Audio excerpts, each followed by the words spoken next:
महबूब sir, हाँ। कुछ बच्चों का इंटर और मैट्रिक का एग्ज़ाम है, तो उन बच्चों के लिए आप क्या बोलना चाहेंगे? कि बोलेंगे कि आप लोग एग्ज़ाम दीजिए, ढेर सारी शुभकामना है, जाके एग्ज़ाम दीजिए, बेस्ट ऑफ लक, यही हम कामना करते हैं।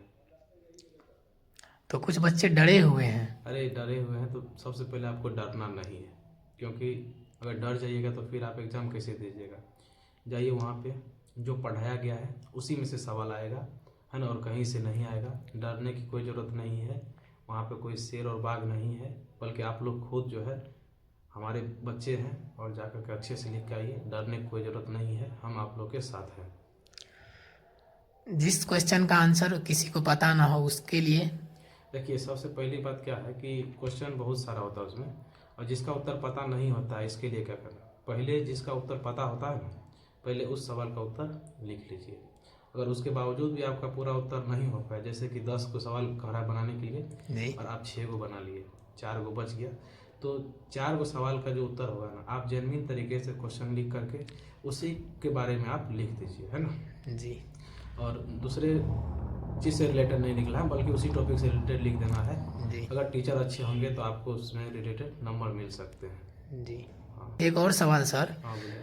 क्वेश्चन बनाते वक्त ओएमआर भरते वक्त किन किन बातों का ध्यान रखना देखिए, है? OMR भरते वक्त सबसे पहले आपको ध्यानपूर्वक जो है जो चीज़ उसमें लिखा है उसको भर दे।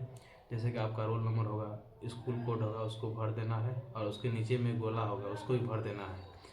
फिर भी अगर आप लोग को समझ में नहीं आए तो वहाँ पे 2 गो शिक्षक होते हैं जो कि आपके गाइडलाइंस के लिए होते हैं, उससे सलाह ले सकते हैं। और आप जब उत्तर भरते हैं ना वस्तुनिष्ठ प्रश्न का, तो उसमें आप क्या करना है कि जो उत्तर सही है उसी में भरना है, पूरा बढ़िया से भरना, आधा अधूरा नहीं छोड़ना, नहीं तो आपका OMR पे लिखा हुआ उत्तर का मान नहीं होगा।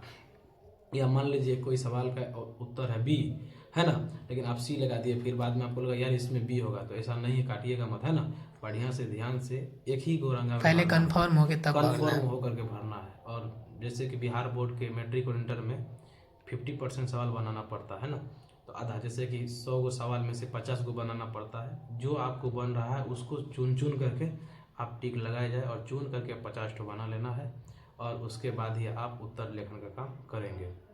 तो और कुछ बोलना चाहेंगे? और यही बोलेंगे कि आप लोग जाइए एग्ज़ाम दीजिए, आप लोग के बेहतर रिजल्ट की हम कामना करते हैं।